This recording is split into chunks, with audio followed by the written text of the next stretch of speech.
Say hello, Sathiya. Hello everyone, good morning. Ani, have a nice day. Ani, good day, good news day. एउटा मात्रै? Hi guys, हेर्नुस् हाम्रो मेसोपोटामियामा अनिकाल लागेर हामीले ससरै लिएर आएको छौं। ससरै ससको बट्टा हो। त्यही त ससको बट्टा लिएर आएको छौं। हाम्रो कम्पनी पनि गरिबमा गइसक्यो। गरिबमा गयो हैन, तिनीहरुले मगाउन नि बिर्सेको रहेछ क्या। त्यही भएर अनि त्यहाँबाट धन्न मैले बिर्सेको। मलाई हिजै बोक्कर आएको थियो, लिएर आए त्यो भनेर भनेको थिए। यो के हो कि यो? के मस्त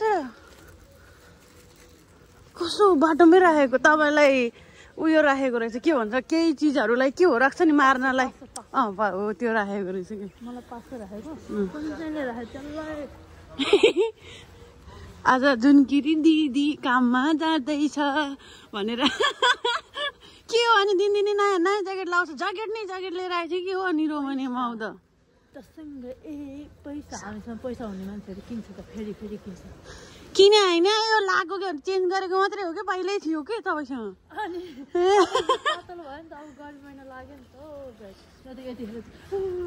नै तपाईले जुन टोपी छ नि बहिनीले पठाएको हो, त्यो टोपी चाहिँ पुरा हिउँमा लाउनु पर्ने टोपी छ नि, हिउँमा एकचोटि पनि लाएन कि हैन। अनि त्यो चाहिँ फेरि अब जब गर्मी हुन्छ नि तब लाउनु ल।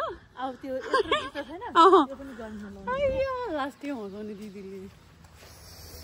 त्यही हो गाइस, हामी चाहिँ काममा जाँदैछु। यो दिदीको चाहिँ यो दिदी कहिले बोलेको फोनमा दिदी बिहानदेखि होइन अनुलाई बाटो देखाइदिएको मिलिटारीको तिम्रो टाउको। यत्रो स्वरले के मैले यतापट्टिको टोइलेटमै सुनेको भाइ। होइन अनि अनुलाई मिलिटारी जानलाई अनि अस्ति मलाई तिमीले सिकाएको उसलाई मिलिटारी पठाएको अझ आमा। त्यो मिलिटारीको बाटो फेरि अस्ति पूजाले त तपाईँलाई सिकाउँदै थियो त फेरि। कहाँ सिका मतलब उसलाई थाहा छैन अरे खालि मिलिटारी जाने भनेर। उसमा त थाहा थियो, उसलाई थाहा छैन अरे। अनि तिमीले मलाई जसरी सिकाएको त्यसलाई त्यसरी सिकाएको हो कि। पुग्यो नि पुग्यो। मैले त के भएछ आज दिदी त मार्छ, अब उनीहरूले अब सुधिरह होला भने सोचिरहेको थियो कि। होइन नि पूजा त बिहानै उठिहाल्छ होइन। पूजाले पो अनुष्का कहाँ जानु पर्दैन भनेर 7 बज्न लाग्दाखेरि ल गाइस, हामी चाहिँ त्यही हो। अब हामी चाहिँ अब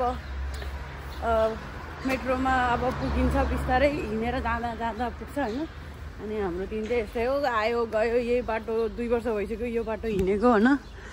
अनि कति देखाउनु भनेर चाहिँ म खासै बनाउँदिनँ।